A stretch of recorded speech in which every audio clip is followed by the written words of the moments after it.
Before we begin with the first episode in the new Achtung history series, The Watcher, as a disclaimer, it is important to note that, although this historical case may be told in a narrative fashion, the case you are about to hear is based on fact. Only the real names, the real movements, and even the real conversations of the real people have been included, having been laboriously pieced together in order to better tell the tale of this historical crime.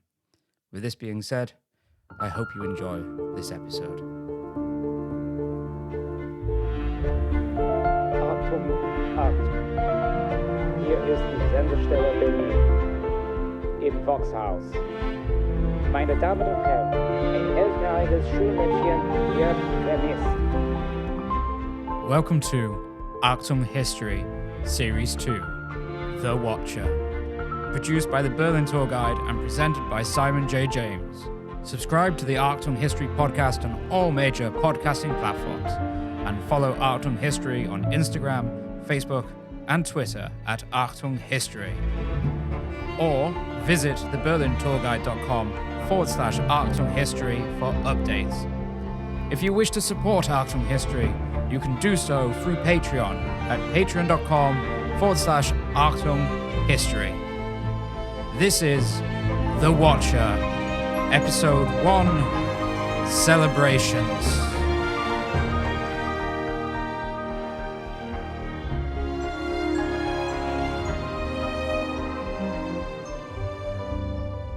The morning did not begin as it would any other Sunday morning in Berlin, when the pavements would be clear of pedestrians, the cobblestone streets free from the clatter and blue-tinged smoke of the automobile, except that is, of course, for the stumbling remnants, in taxi or on foot, of the night before discovering their way home, or to the home of someone else after the champagne, cocktails, or pilsner had stopped flowing. It was a time melancholically called the Blue Hour. Shops, if this were a normal Sunday, would remain shuttered behind slats of wood, squares that bustled with the life and energy of a city of 4.5 million on 6 of the 7 days of the week should be deserted. A time when officials normally bedecked during the working week in top hats and suits remained sleeping in the luxurious beds in palatial manors found amongst the trees and winding streets of the Grunewald, or rose early for the services held at first light when the golden rays of the sun broke through the coloured glass of the evangelical churches. A day when even the Schutzpolizei of the Prussian police would be diminished in their usual numbers in the Kietzes of Berlin. Sundays were a day of rest for the metropolis, where fresh air blew in with the wind from the west, clearing the smoke that had been expelled from smokestacks that towered and rustled the leaves of the trees planted along the roadways, and even the hooded crows who had made the city their home failed to break the dominant silence with their caw. It was a day, if this were a normal Sunday, when the occasional bell of a tram could travel far, reminding whomever found themselves awake that the city existed but was caught in a slumber, and had no clatter of the hoofs of horses dragging the carts of kegs of Kindle or Schulteis from brewery to bar, no cry of a newspaper boy, or even the rattle of the jar of the beggar to compete with. A day when 4.5 million people took respite and continued to sleep as the sun rose, or breakfast lazily in the apartments across the city. Sunday was a day of equality amongst the city, where courtyards of the Meyershof of Wedding rang as quiet as the palatial residences of the Kudamm in Berlin West. However, this was not a normal Sunday. For the past week, the city had been thronged with the added people and activity amongst its midst. Berlin was known as the crossroads of Europe, and therefore it was normal for, during the working week, the city to be bolstered with the passage of millions of people through its streets and avenues. But there was an extra furore amongst the transients. Workers were out in droves carrying ladders beneath their arms, with others towing behind bunting and branches of trees. Trains had been arriving more than usually scheduled. The stations at Anhalter, Stettiner, Görlitzer, Schlesische, and Potsdamer Bahnhofs were forever towered over by columns of steam from their Sonderzügen, or special trains that had been laid on. From the doors of the Anhalter Bahnhof on Askanischer Platz, the strange tones of the boisterous voices of Austrian Reichsbund members mixed with the accents of Bavarians, Swabians, Silesians, and others from across the Reich who formed the Reichsbanner and had ventured to the Hauptstadt for the past week. Upon leaving the stations, they were greeted by towering poles and banner masts, some 10 meters in height, flags flapping with the wind, flags of the Free States of the Reichsiegel glittering with gold and decorations in the high summer sun, and letters in Fraktur that read Freiheil zum Fest des deutschen Volkes. In the southern district of Neukölln, on Hermannplatz, an arch had been erected of green fir, the arched passageway over 10 meters in width, a hanging canvas reminding all those that pass through that the Republic is the best haven of peace. People leaned from their windows on the square that was dominated by the Karstadt department store recently opened. They tinkered with the hanging flags of black, red, and gold, or pulled the strings tight to the banners that covered entire facades that welcomed Republicans to Neukölln, a district that had only a few months prior had ran red with the blood of the communists and innocents in the disasters and crimes of the May Day riots. In other parts of the city, workers were also making haste to have the city prepared. Trees bore sashes in the colors of the Republic. The hotels, such as the Excelsior, Esplanade, and Fürstenhof, also hung the colors of Prussia, along with those of the Republic. The Wertheim on Leipziger Platz, the Weinhaus Rheingold, Haus Vaterland, and the Schorhaus on Potsdamer Platz also were well trimmed in the decorations of the coming celebration. It was perhaps the most unity the 10-year-old Republic had ever displayed. On the important Platz of Pariser Platz, where the Brandenburger Tor towers over and the goddess Victoria glares down at the French embassy, a centre path bears the somber inscriptions to those that died under the flags of the Empire, the Republic, and the World War, from which the new Republic was spawned. And on Platz der Republik, 2 22-meter high flags stand before the building of the Parliament of the Reich, the Reichstag. Flowers towards the end of the week had arrived on flatbeds in boxes piled high. Colourful chrysanthemums now lined the stairs along with laurel trees and firs of deep green. The whole of the city had been decorated. The papers had been reporting that no street did not bear the displays of the celebration for the Republic. Even the red strongholds of Wedding and Neukölln had been caught by the celebratory bug.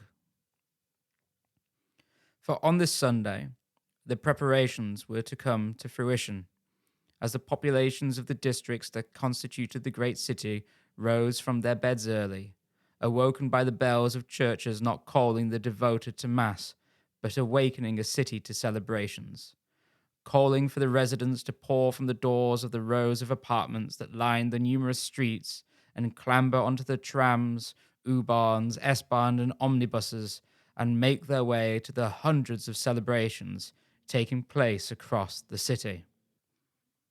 It had been 10 years since the first Reichspräsident, Friedrich Ebert, had placed his signature upon the constitution of the Weimar Republic. And even though the Republic had been through much, from the Treaty of Versailles to the loss of the Ruhrgebiet to France, to communist revolution in Berlin, the Kapp Putsch, as well as the putsch by the little Austrian corporal, it was, despite all pessimism, still standing. The words of Friedrich Ebert from 1924 echoed. For many years to come, all of the state's festivities will be the days of shared concern. He echoed the words of Lenin to the fourth Comintern in saying, "The most important thing for us is that we take a sober look at the constitutional decade behind us and learn from our mistakes, that we do not close our eyes to what has not yet been achieved." In prior years, the festivities had been mute. The pomp and ceremonial circumstance that existed on this day was the first of the Constitution Days to show a national plumage, and it contrasted with the somber reflections that had been borne by a nation that was struggling to find its feet after such horrendous loss and starvation. It had wobbled soberly. But 10 years had passed, finances had stabilized, and from the Hague changes had arrived that would allow the nation, for once, to celebrate. So in the magnificent Kroll Opera House they had gathered, the representatives of a nation, adorning the formal black that if it were not for the bunting one could easily mistake for the occasion of a funeral rather than a celebration. Speeches were projected from the stage, and the beginnings of a celebratory day began. Once more into the daylight the representatives emerged. At their head an ailing older man, a tall top hat on his head that he chose to tip to the gathering crowd that stretched back far beyond the statue in its brilliant white of Helmut von Moltke. The crowd had been gathering since early in the morning, making use of the trams and the trains that often would traverse the city streets empty, but today they were crowded with the masses who wished to be part of the day. They stretched from the florally decorated steps of the Reichstag to the statue of Moltke, and a great cheer that rose from deep within the people went up with the top hat of President Paul von Hindenburg. Suddenly a drum roll broke through the noise of the crowd. Ernst Hedeker, Bundesstabsführer in Magdeburg, had given the call. The tapping was to begin. The Reichswehr band broke into Freiweg. The men dressed in suits of black piled out of the Kroll Opera House and stood on the steps behind their president. They chatted amongst themselves and shook hands with one another. Then the trumpets sounded the opening notes of the Hochheiligsburg. The cheering crowd stopped to listen as the resonation of the marching tune echoed within them. The government led by the president and former field marshal became stiff with the military teachings ingrained within and looked onto the band of the Reichswehr as they performed. The music, as with most marches, came to a resounding halt before the crackle of the loudspeakers that had been erected around the Platz der Republik, and the bald head and elongated mustache of General Berthold von Deimling stood before the microphones. "Kameraden," began von Deimling, "I greet you at the square of the Republic, where the German Republic was proclaimed on the 9th of November 1918. The German princes then fell from their thrones as the leaves fall from the trees in autumn.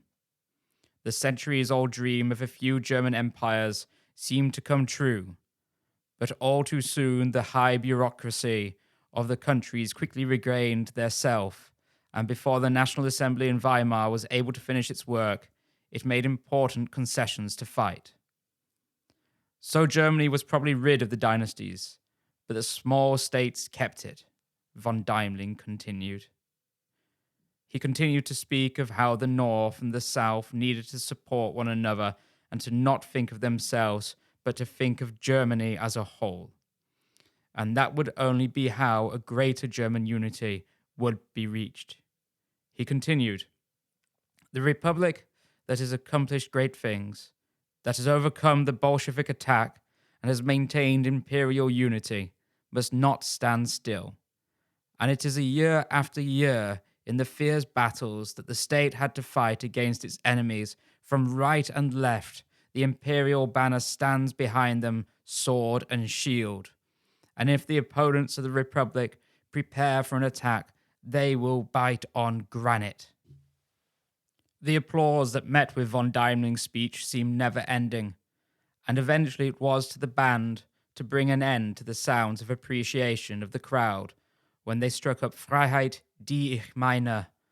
The crowd, who for any born after 1905 knew the lyrics by heart, joined in with gusto before the band crossed into the Reichsbanner Marsch.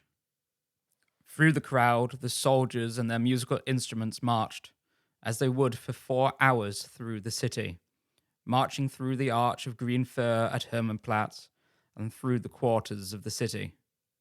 Rebellious movements that wished to bring disruption to the day were few and far between, and as the papers said, the marching of the Reichsbanner showed to the radical elements of German society that they will fail because of the protective wall it provides to the Republic.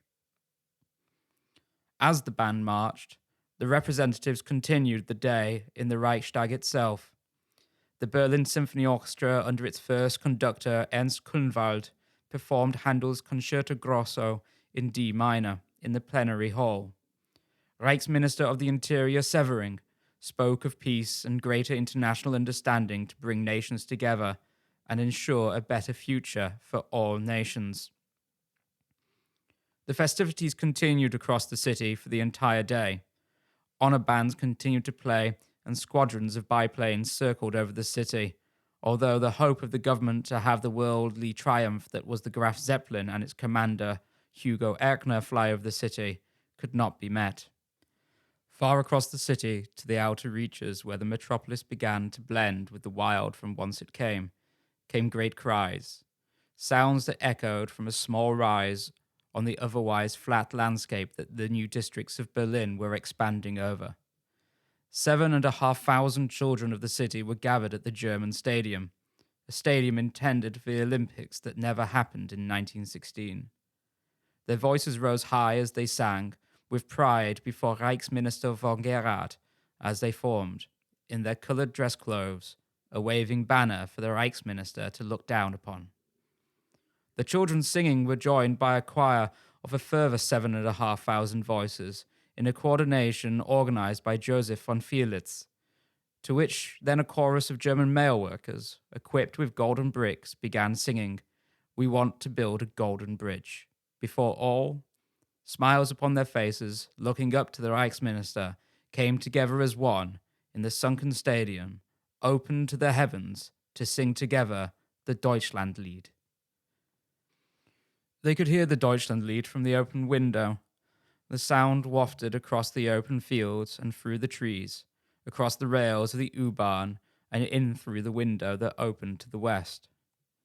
The whistle of the wind lost to the drone of the Deutschlandlied, the clarity lost with the distance travelled.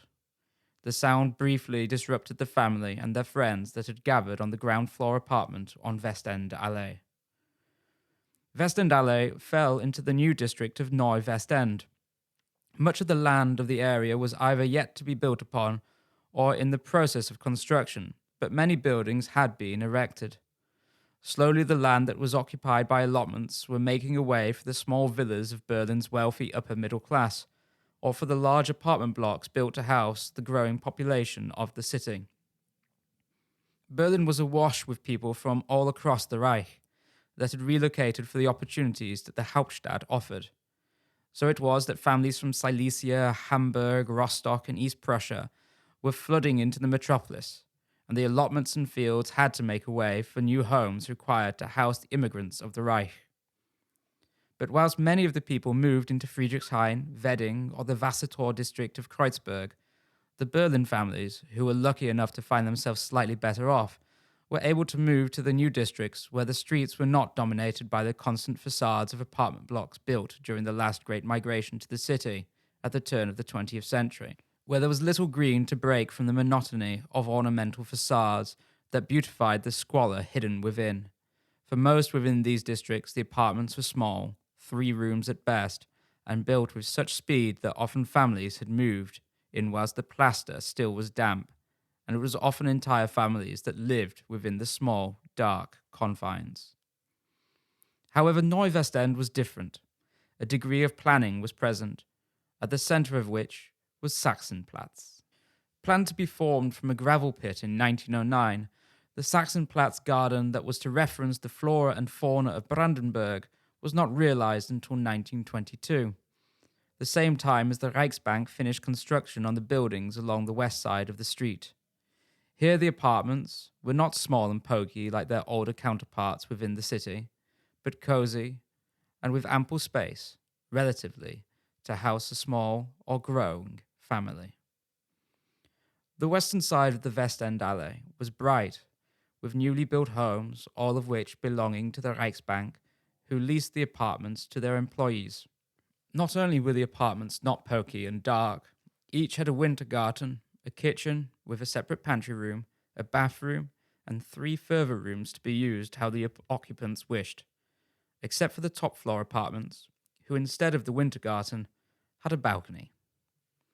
It was a beautiful area, described by some who were making the area their home as an artist's colony, despite a large portion of the population being in the employment of the Reichsbank, but few were willing to dismiss the name of artist colony for that of clerk or teller.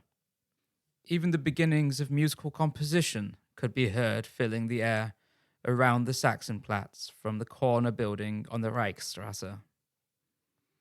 So the family celebrated in their cozy little flat on the right-hand side ground floor of number 89 West End Alley, where the name written by hand upon the paper below the bell read Zeppelnik. They had come together as a family to celebrate the middle daughter's birthday. So as the crowds at the Deutsches Stadion celebrated the Weimar Republic, the Zeppelnik family had gathered to celebrate Hildegard turning 11.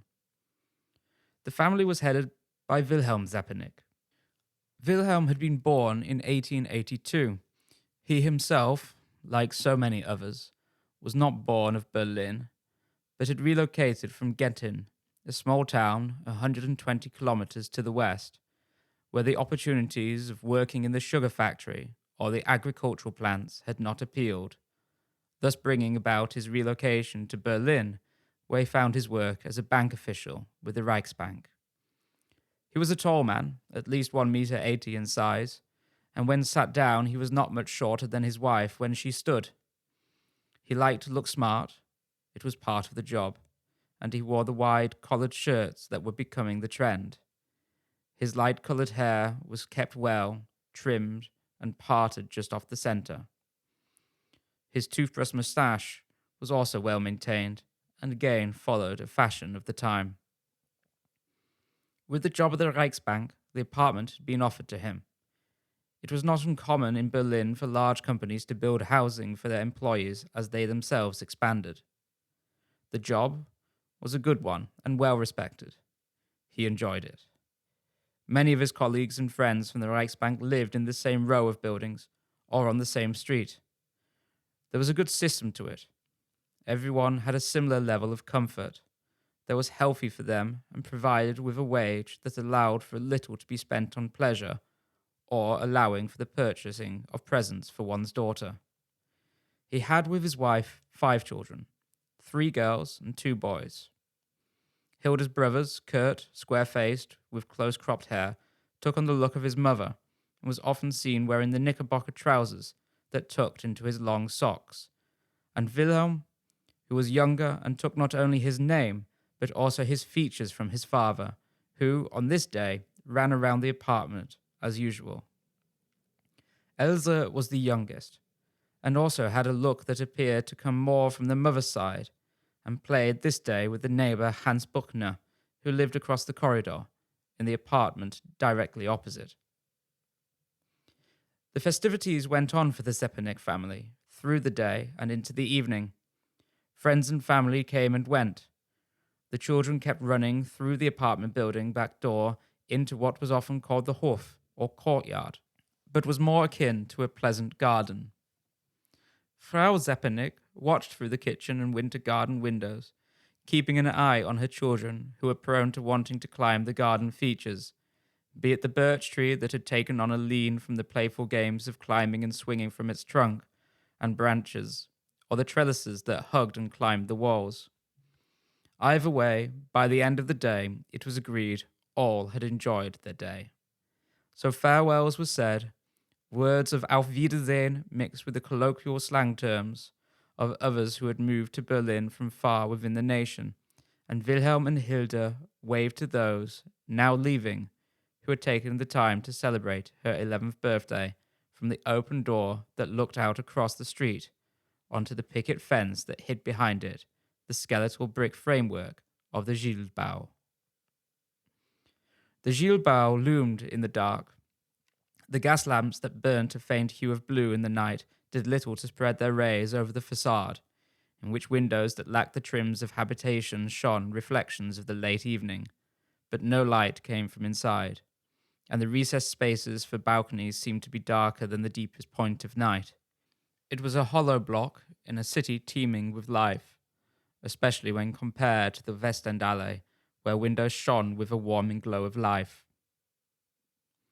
Wilhelm turned Hilda's shoulder in from the cold of the evening air and closed the door of number 89 Westendallee to the night. From behind the picketed builder's fence came the sounds of the glass of a beer bottle clinking, followed by footsteps in the gravelled earth of a building site, mixing with the strains of breathing of a dog held tightly on a coloured lead. A few moments later, a dark figure emerged onto the street, paused. A small flicker of light broke the dark briefly, but did little to alleviate the shadow cast over the figure, before falling once again into the dark. Only the faint glow of the smouldering end of a Juno cigarette betraying their presence beneath the Litfaßsäule that stood on the corner of Schaumburg Allee. Sun broke through the clouds early the next morning. Through the Reichsstrasse the wind blew, bringing a fresh breeze to the city, a welcome visitor expelling the billowing pollution of a heavily industrialized city. Thermometers read low, but the breeze that was blowing couldn't be witnessed from the kitchen window that overlooked the back garden, the buildings of Westendallee presenting a barrier to the wind that blew in this day. At 7 the children awoke. It was a Monday, and school would start shortly after 8. Frau Zeppenig was in the kitchen preparing breakfast. Herr Zeppenig had already left for work at the Reichsbank by the time the children were awake. Kurt and Wilhelm were in the kitchen with Frau Zeppenig when Hilda joined for breakfast. She was wearing a white summer dress beneath a half-drawn white shirt, a green fabric belt wrapped around her waist, and yellow loafers with crepe soles were upon her feet. Sitting at a table, she smiled broadly, revealing her slightly overlapping incisor teeth. But most didn't notice her teeth, for she had bright blue eyes that stole people's glare, and blonde hair cut to a blob, as was the style amongst her friends and the stars. Striking 8, the clock in the hallway chimed. Hilda grabbed her satchel. Her brothers had already departed for the boys' school. She said tschüss to her mother and left. The Gilbau was teeming with workmen. The day started early, and it posed a very different figure to the previous night. Now morning sun had washed the deep shadows, and the workmen who travelled from all over the city created a nice sense that there was, indeed, life. The building was being roofed, stones were being brought in to finish foundations or to provide hard standing for concrete to be laid. Old creaking trucks that had seen better days were delivering a multitude of different wares, the sideboards of which were stenciled in the fractal letters of the business owners and their trades. Workers, trucks, and machinery were being brought in between the gates on the Schaumburg Allee and Westendallee entrances, into what one day would be the inner courtyards of the apartment building complex. She smiled at Frau Nitschke and Herta Hoffmann, who were drawing out the signs for Frau Nitschke's shop, the Firma Kolonialwarenhandlung Nitschke, that was situated precariously down a slope. Hilda could easily see down to the shop, but it was difficult for those within to see anything beyond the rise, except for the very top of the Gilbau, where workers were manhandling cladding boards into place. A few workmen were already making their ways over to the shop, presumably to buy their cigarettes for the shift. Hilda enjoyed school, not necessarily for the courses, and especially not for German and French classes in which she struggled, but she enjoyed being with her friends. She might have struggled as she, despite just turning 11 the previous day, was already in the Lyceum, making her amongst the youngest in her year. But it was not a bother to her. She managed, even if she wasn't the best in the class. She was also happy because the school was now closer to her home. Not that the previous school building was far. It was only on the other side of the Reichsallee, a stone's throw from Reichskanzlerplatz, but now it was in a brand new building, in a style that was becoming very common in Berlin, on Preußenallee. As ever, Hilda entered the classroom for her lesson with Frau Rahm, who hailed from Lobsens, formerly in Pomerania, with a smile on her face. She always did. She was known by the teachers to have something very special about her. Frau Rahm, as did the other teachers, found her to be helpful, and therefore Hilda had many friends, and not only amongst her fellow students, but also with the teachers, even if she was not the most attentive in lessons. At 1, the school bell rang, and classes came to an end for the day. Hilda and the other girls left the school. The boys' school, technically next door but attached to the girls' lyceum, had also rang its bell at 1, and the boys were pouring out of the door. Now the sun was coming to its greatest height, and the mercury within the thermometers was pushing 19 degrees. Not the warmest days of summer, but nevertheless the children were all making plans with one another. For once they had eaten, they would reconvene on the streets in front of certain apartments, in the courtyard behind the Zeppeliniks, or in the areas around the Saxon Park. The smell of the food drew her through the door as she ran down the steps outside that brought her from street level down to the slightly sunken level of the row of apartment buildings. Through the door she hurriedly moved, dropping her satchel with her school books and homework. She went straight for the kitchen. Her father was home also for his lunch and sat at the table, as was Kurt and Wilhelm and the youngest girl, Elsa. Frau Zeppenik stood by the stove and transferred ladles of the stew of potatoes, beans, and meat from the enamel pot into bowls. Talk quickly moved to school, to which Kurt and Wilhelm were not willing to speak of. However, Hilda was happy to talk, her energetic sensibility taking over, and she talked fast, not over the lessons, but of her friends and childish gossip. Soon as the clock approached 2:30 and the bowls had been scraped clean, Herr Zeppenik made the announcement to the family that he must return to work, and with his hat on his head, he wished his family well and left the apartment to return to work at the Charlottenburg office of the Reichsbank. Kurt and Wilhelm were also quick to leave the table. They ran through the door to the corridor, collected a red ball, and were soon thereafter following in the footsteps of their father out of the door and into the warm afternoon air to play amongst the shade provided by the trees that lined the streets. "Shall I help you, Mamma, or can I go outside and play?" Hilda asked of her mother. "You can go and play, but only in the street in front of the house or the courtyard. And do not forget, Hilda, you have homework," replied her mother. Hilda smiled wildly, once again showing the crooked incisors. "Thank you, Mamma," Hilda smiled, before running to the door to put her shoes on and run outside. It was common for the streets to be full of the children of the local area. There was a feeling of safety, but nevertheless they all had been warned to not entertain the conversation of or to wander away with strangers, and to keep their wits about them, especially since the news from Dusseldorf of the horrid cases of rape and murder had been reported in the press. There was certainly a heightened sense of a need to be more aware, but then again, they reminded themselves, Dusseldorf was a very long way from Berlin. In the streets and around the park, the children played as the sun traversed the sky and began its descent, moving from afternoon into early evening. The building site had gone quieter, many of the workers having stamped out at 4. A few remained behind drinking in the Baubudica, a small Berlin pub selling beers on the building side. By 5 in the afternoon, only a handful of workers, Gronau and Jan, the Boudica operators, and the early shift guard responsible for making sure no one enters the building site after the workers had checked out, are left. It is also at 5 when Hilda, Kurt, and Wilhelm run home. They'd been playing outside, throwing a ball between themselves in a game of their own devising. They ran down the steps and the grass to the front door and ran past Waltraud Gericke, their neighbor, on the ground floor on the left. Hilda stopped. "Where are you going, Waltraud?" Hilda asked. "The gymnastic games at the stadium," Waltraud replied excitedly. "Do you want to come?" Hilda looked excited, but pensive, not sure if she would be allowed. "I've got to ask Mamma," she replied. Turning quickly, she ran into her own apartment to find her mother. "Mamma," Hilda called, looking for her mother. "Mamma, may I go to the gymnastic game with Waltraud?" Hilda called into the apartment. "No, I'd much rather you stay here and play in front of the house, Hilda," her mother called in return. "Okay," Hilda replied glumly, knowing it meant she could not go. "Maybe next time, Hilda," Waltraud reassured her.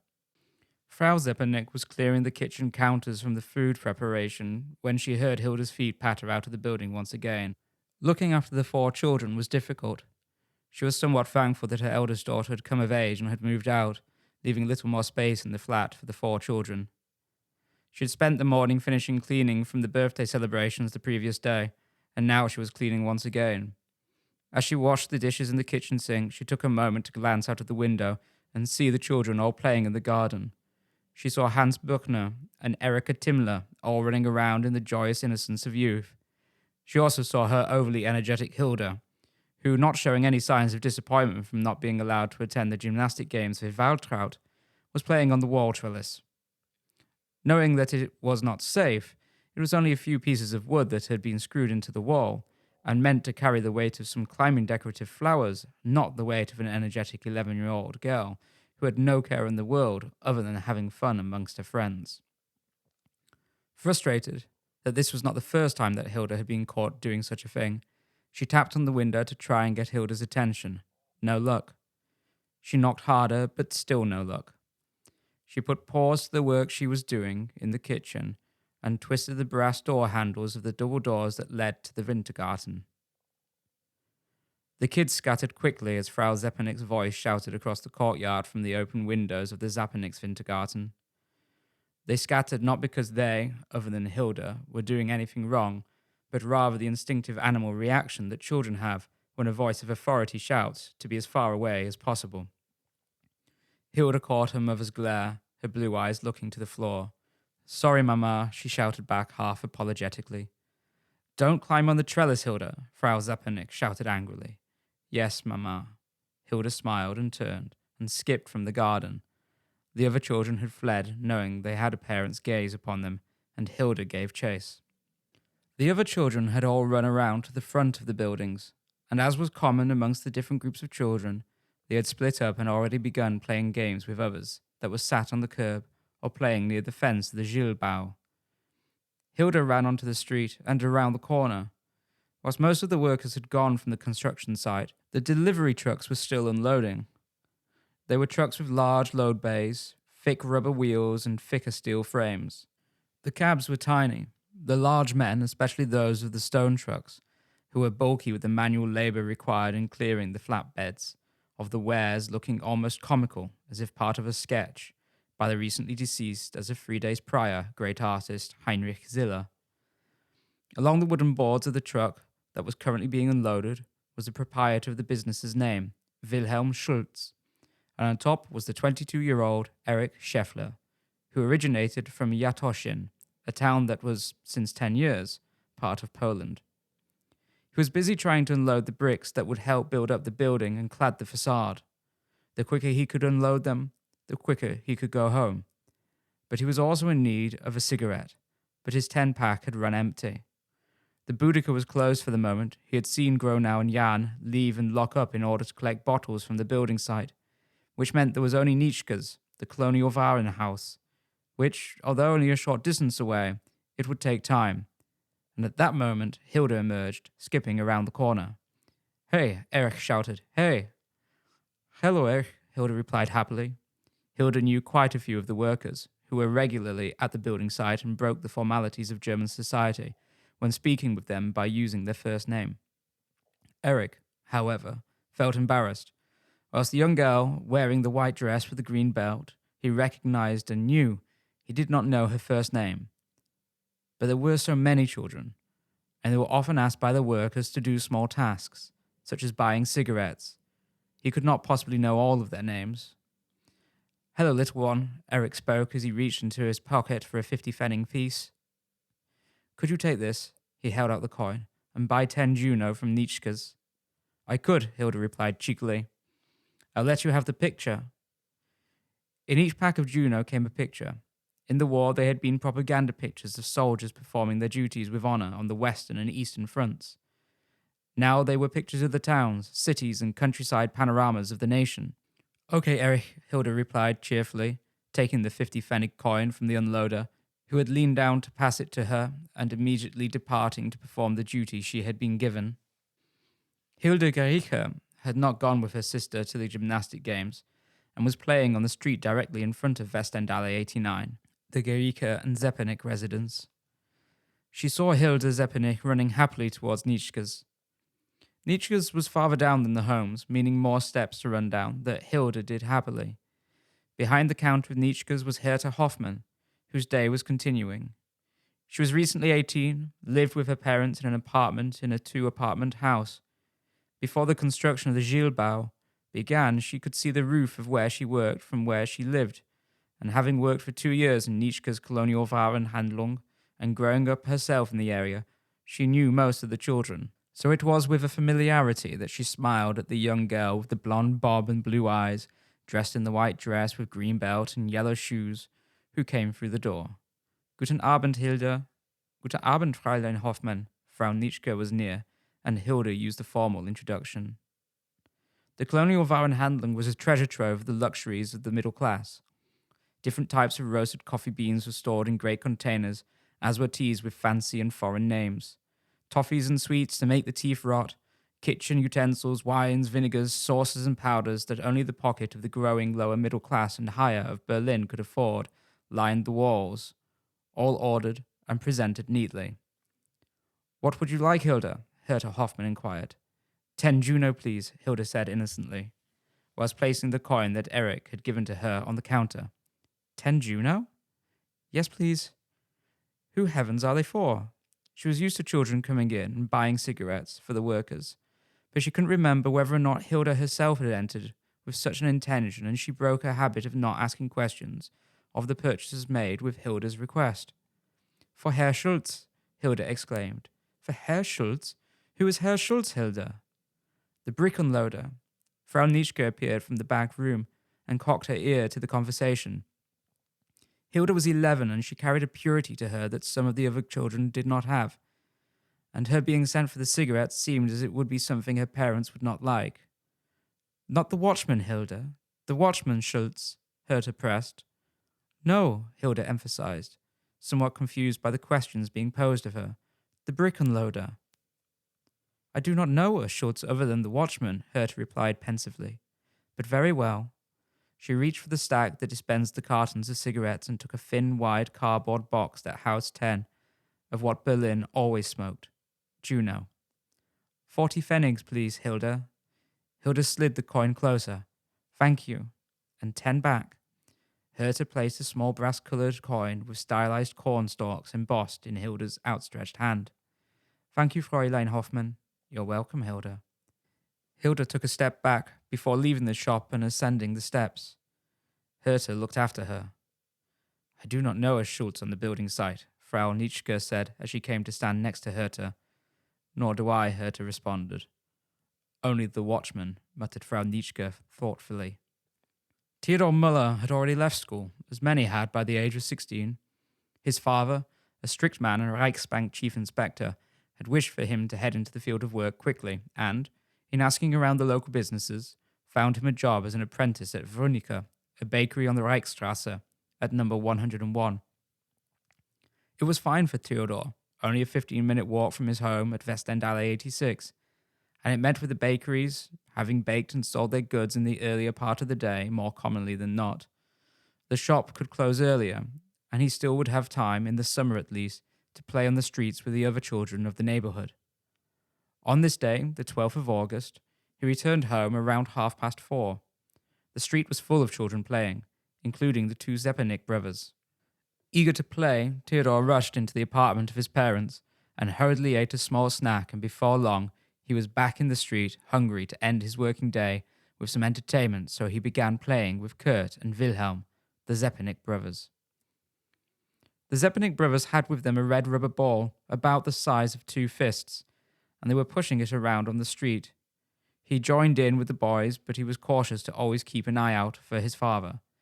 His father, ever the strict man, did not like him playing in the street.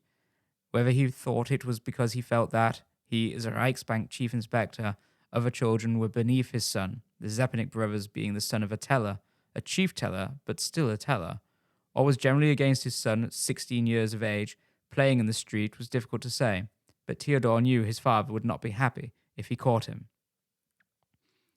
At 10 minutes to 6, Theodor's eyes caught sight of the proud figure of his father approaching from the Reichsbank offices, and he and the Zeppenik brothers hurriedly hid the ball behind their feet, shielding it from the judgmental gaze of Herr Müller.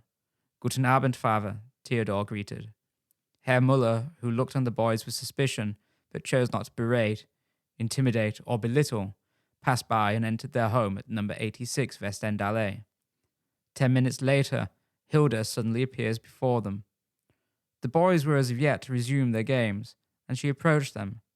"Can I play with the ball?" she asked. "You're not playing with it." Kurt looked down upon his sister and replied curtly, "We'll keep playing." Hilda, disgruntled, wandered off. Kurt, Wilhelm, and Theo resumed their game and didn't think to look after Hilda. Children populating the streets with their games were ebbing and flowing as the clocks continued to tick into the latter part of the day. The shadows of the newly planted trees, still thin, their bases painted white to protect the young bark from cracking and the trees from infection, grew longer with the gradual setting of the sun.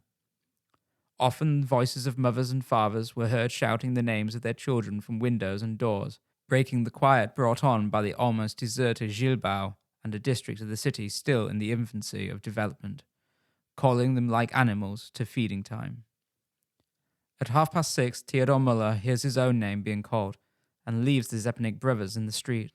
After only a minute or so since Theodor departed for dinner, the Zeppelin brothers come to the conclusion it was about time, seeing as their friend and most other children by this point had deserted the street, that they also returned to their own home, leaving the red rubber ball in the street, to which they intended after dinner, once the other children of the neighborhood had also returned to the streets, for the final games of the day to return to. They left. At the top of the steps to number 89, Wilhelm descended first, and as Kurt descended, he looked back to the red rubber ball. Standing over it and picking it up from the ground was his 11-year-old sister Hilda, her blonde hair radiant in the evening sun, her smile wide, happy that she finally had her hands on the ball. Theodor had descended on his dinner as eagerly as a hyena on the carcass of an antelope. Such was the hunger of a growing 16-year-old. Within 15 minutes of his name being called, he was leaving his parents' home once again to return to the street. He heard the "so long" and "until tomorrow" calls of the last workers to leave the Boudica, some sounding a little drunker than others, followed by the closing of the building side's gates. Shortly after, as he wandered the streets waiting for others to return, a small collection of excited young children appeared, laughing and giggling as they squeezed through the vertical wooden boards of the picketed fence that shielded the Gilbau from the street. He wandered around the block before deciding to return to the row of houses occupied by the workers of the Reichsbank and their families, in the hope that the other children would have been like himself and eaten their meals with some haste. He was surprised to see, as he wandered down the side of Sachsenplatz, opposite to the Gilbau, that it was not only the children on the street, but the adults as well. He approached with greater speed, wondering what was going on, what spectacle it could be that was drawing the families from their dinners. He passed two women not far from the entrance to his own home, who were huddled in excited discussion, a discussion that turned his insides to ice with the words he caught. The Zeppelin girl, Hilda, is missing.